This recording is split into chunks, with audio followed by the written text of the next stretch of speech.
W1FWE. Good evening, lady and gentlemen. Tonight's presentation is talking about radiation near field and far field of dipole antennas, and that applies to most antennas, but dipoles at least. We'll talk about the generation and the propagation, and then towards the end, the polarization effects. We'll turn the lights up, you can actually see. There was an article in January, QST, that the young lady at MIT showed a curve of polarization angle and demonstrate that. Anyway, here's the dipole. Transmitter. A transmitter is basically a charge pump, pumping positive and negative charges back and forth. And this is physics 101 in high school or college, where they showed put a charge here, positive charge, let's say, and then they put a silk thread with a small positive test charge, and wherever they put it, it was forced away, radially away. No matter where they test, it's away. And I have my models here to remind you that I'm talking 2D, but it's really three-dimensional. Okay, these lines of force go. Wake up! Oh, that's good. Anyway, you got to imagine this big bristly thing, and it's not a bicycle spoke thing. It's continuous. If they tested it here, there'd be another spoke, you know. And all we're showing here is the fact that charge, positive charge, has a characteristic. It's sort of socially. It's not a very social thing. This guy doesn't want to get any closer to this guy than he can. They're trying to get away from each other. And that's called, in mathematics, we have terms like,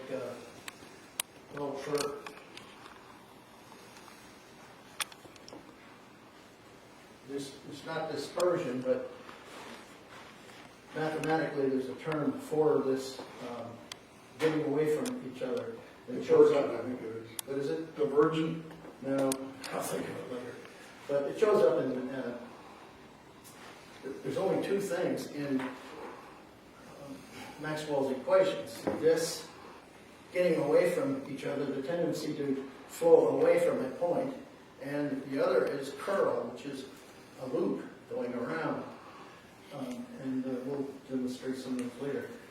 These divergence is the term I'm trying to think of. It's also a mathematical term, and it just shows the tendency of flowing away from, usually radially, from a point. And it's a continuous function. Sort of like rubber bands, but not real. This is just a way of us talking about a continuous thing without getting very close. It's like a picture of a wave.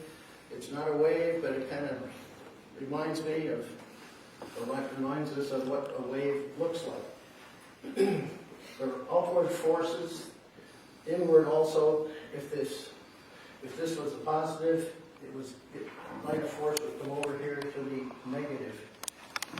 So they emanate from the positive and they terminate on the negative. If there's no charge, however, like in outer space, electric lines of force do form loops, just like magnetic lines of force. And the mathematics is completely different. They don't go by the same rules. Well, I just happen to have one here to demonstrate what happens if now I take that charge, and let's say I accelerate this upwards on an antenna. Let's see what happens to this guy going out here. And this is happening at the speed of light. What do you see? Don't pay any attention to the reflection, because these are going out forever. When I accelerate, what happens? Propagates. The kink is propagated out, right? Okay. Well, it just so happens that the kink is the limit. You between the E field and the magnetic fields. The E fields go out at the pulse, and magnetic fields are around the wire, the antenna. Just to remind us that this is a three-dimensional problem. This might be the dipole, and this would be both ends of it. And the positive end might be here, and the negative over here.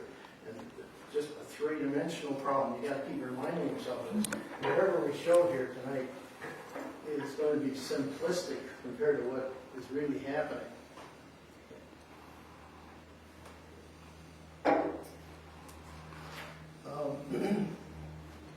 Let's take a look at what does happen if you take this charge and suddenly move it on an antenna very fast.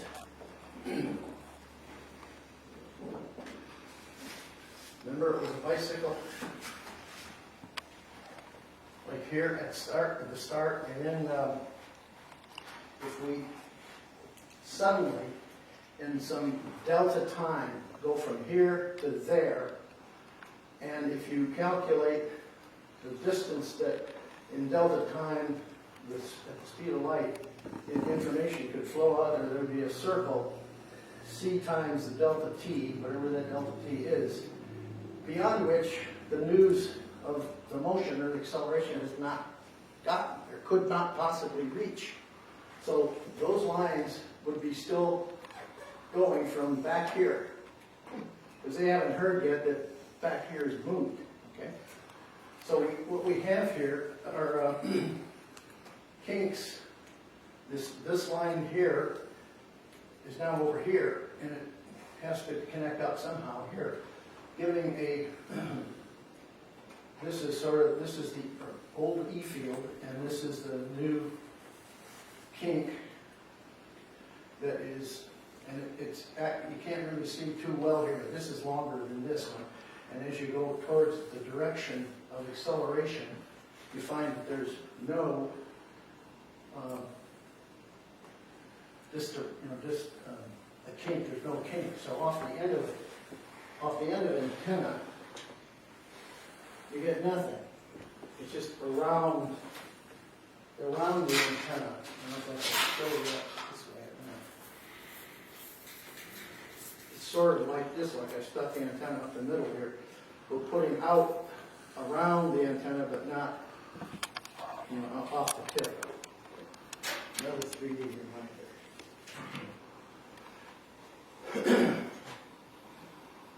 Now, the kink represents, this is a slow acceleration. If we go to the megahertz, it's really going to jerk, and it's going to be a real sharp kink, and we'll demonstrate that later. But the kink represents a change in the E vector which, according to Maxwell's equation, a change in the electric field generates a magnetic field. So we'll see that later. Let's take a look at this. This was just one quarter of the picture. Let's look at the whole picture. And if you do a slow acceleration, you get the same picture we had before, but this is a slow acceleration compared to something at the normal megahertz. The fast acceleration causes a shell of kinks. It's not very thick, and that is the expanding electromagnetic wave. And it's going out at the speed of light along those lines of force, which is a continuum. And in 3 dimensions, this is just 2. You got to remember that it's very difficult to picture all that. Now, I'm going to have to pass this thing around. This is not up yet. I'm going to show you a computerized picture of this happening dynamically. And I'll have to hand it around.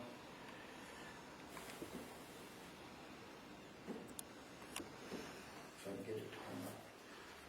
I'll show it up here. Maybe we can bring a lighter too. and we'll bring this around. Now, the antenna in this picture is only 1 inch long in the middle here. So you'll see it being reflected off the ends back and forth in the middle inch. There's here's the other end, back and forth, back and forth. That's the in close, charge bound inner field around the antenna. And that's one charge. There's millions of charges going on. So think how complicated it really is. Okay? Now, if you want to, I'll pass this around. If you want to start it, hit the middle, and if you want to look at it, stop it there, and you stop and start it. If you want to look at it. Yes, sir. One question, the electrons, they're actually moving at a minuscule speed, and it's like a bunch of ball bearings where the wave goes through. So the actual speed of the charge doesn't have too much to do with this, does it? It's the ripple going up and down at almost the speed of light. The ripple of what? I guess the E field confined to the wire. Yes, the charge. I'm saying you don't have a charge terminated. The electron itself doesn't physically move. Well, but the lines are physically attached to a charge. It doesn't have to be the same charge.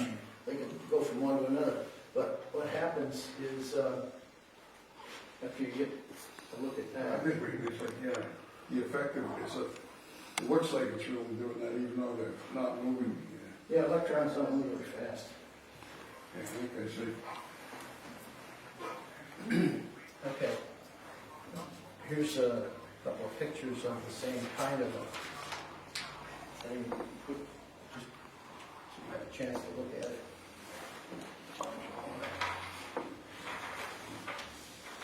There will be ABCs on what's going on there.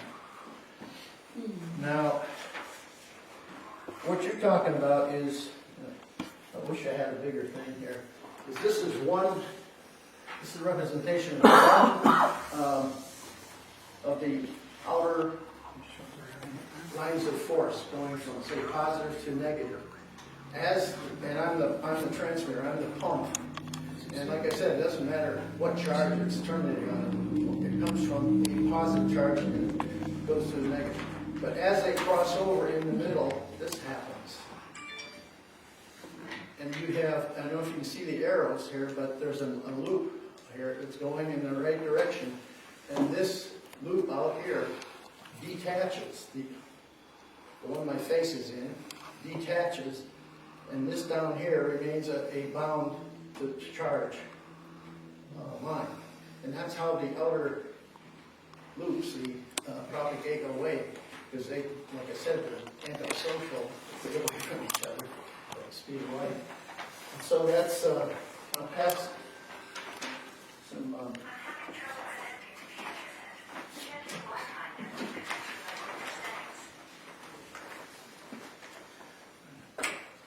did that get it around?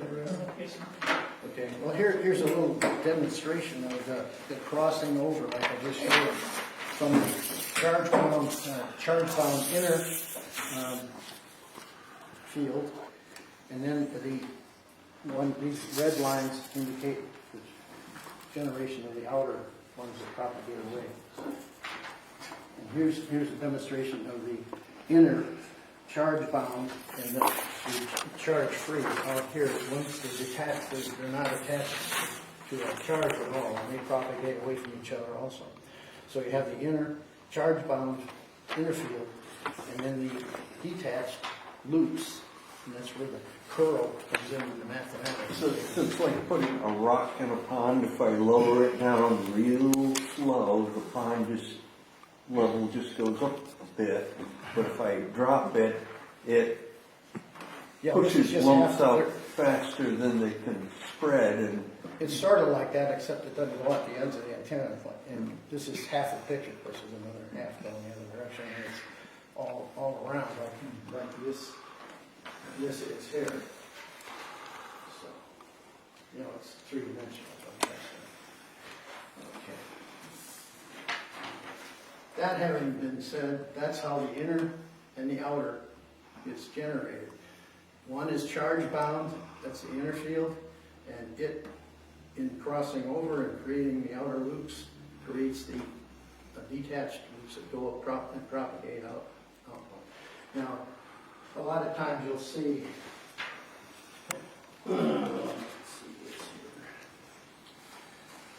but a lot of times you'll see the sine waves and the horizontal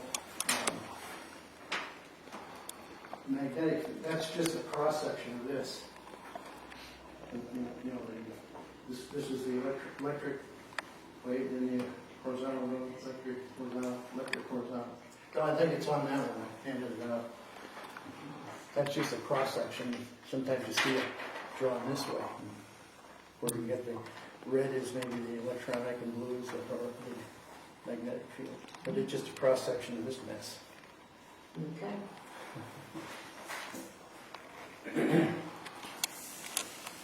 Okay, now, the lady from MIT, and I think it was the January article, showed a dB loss if your antenna, two antennas, let's say, two guys talking to each other, one guy's holding it this way and one guy's holding it that way, that's a 90 degree relative position, okay, 45, 30, whatever. So although it doesn't seem to make a difference, probably because of reflections off buildings and stuff, it does, as we can show here. Here's a, dim the lights even further. I'll show you over here. The curve, it's in the January 2019 QST that the young lady from MIT showed that at 0 degrees you get maximum energy transfer, and at 30 degrees it's about half, and at 45 it's about 1/4. There you go. And at perpendicular you got zip. Yep. And Near field. there's nothing off the end of the antenna. Yep. Whereas if you go parallel, you have maximum energy transfer. So we'll do it to 27. W1FWE testing complete. Yep. All right.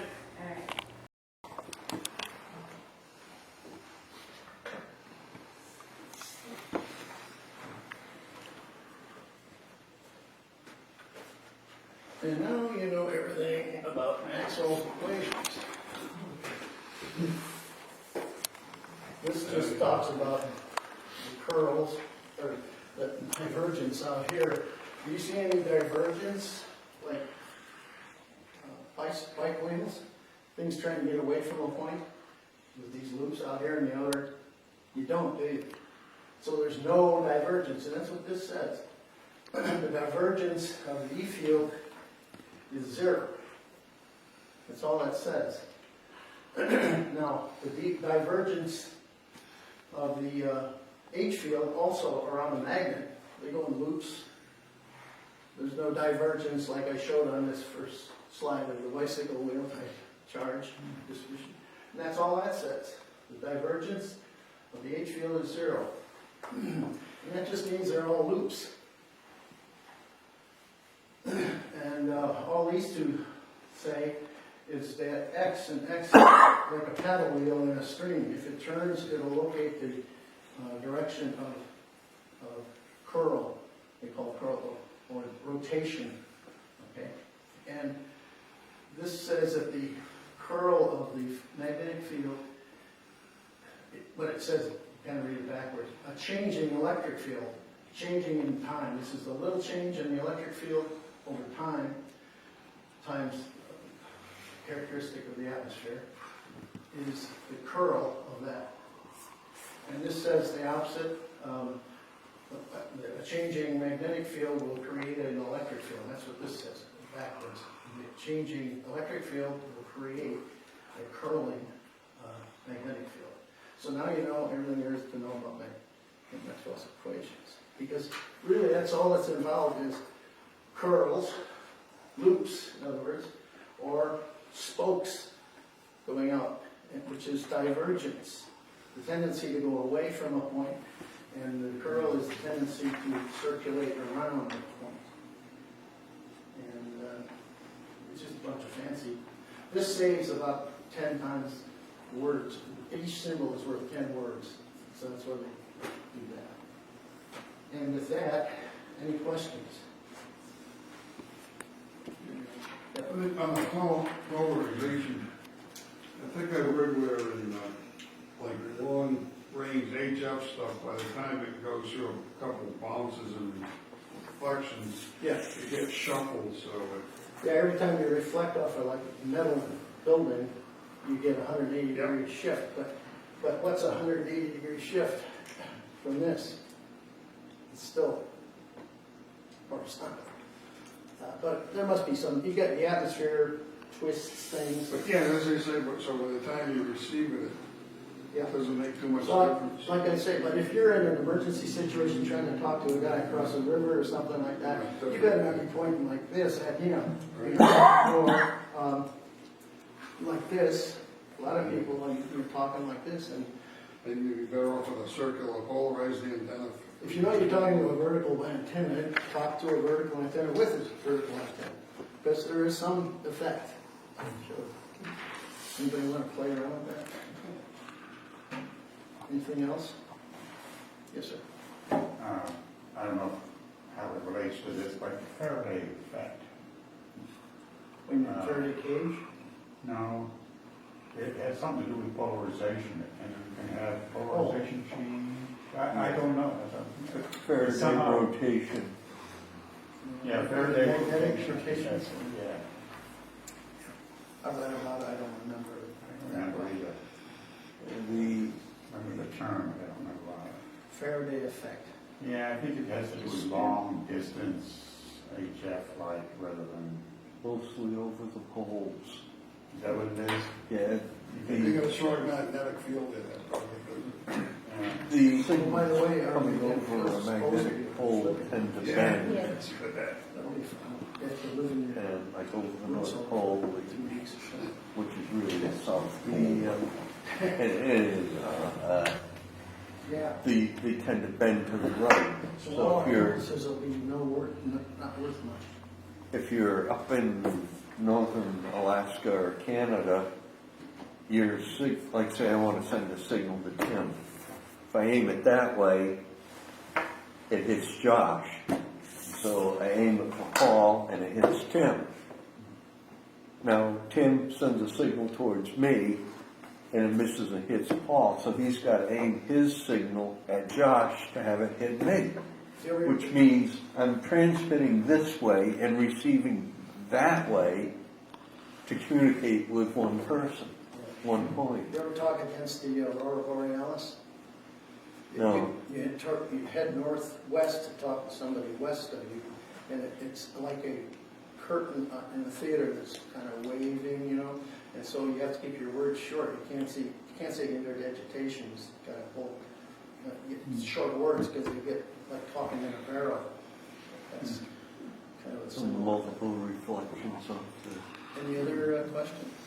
Yes, sir. Yeah, for people refer to dipole as like this reciprocity that's exactly the same on receive as transmit.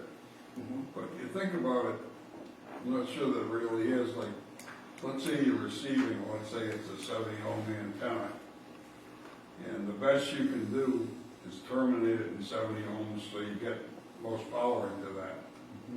So on receiving, I think the best you can do is only extract half the power out of the air with a dipole. On the other hand, on transmitting, let's say you got the same 70 ohm antenna, I drive it with a Vulcan source, so now just about all the power is going to go into the antenna. I'm not going to dissipate hardly any in the transmitter. So I think it depends where you draw the circle. So in that sense, I think the efficiency can be looked upon as being different. I mean, it's not just true reciprocity. Yeah, I mean, you said, well, yeah, I could take a 75 ohm transmitter and get the most of that. But then you said, well, now what if I take the internal resistance down to 0, then that voltage is going to go to the antenna. So I'm saying, I think it depends how you look at it. Well, you gotta keep the reflection back towards the transmitter to zero if you can, that's what the. Well, yeah, I mean, standard that's, wave ratios but are. if you got a transmission line, right, that's gotta be the same impedance, but the transmitter can be zero, be a voltage source. As long as it's, that standing wave ratio is 1 to 1, Yeah. Anything else?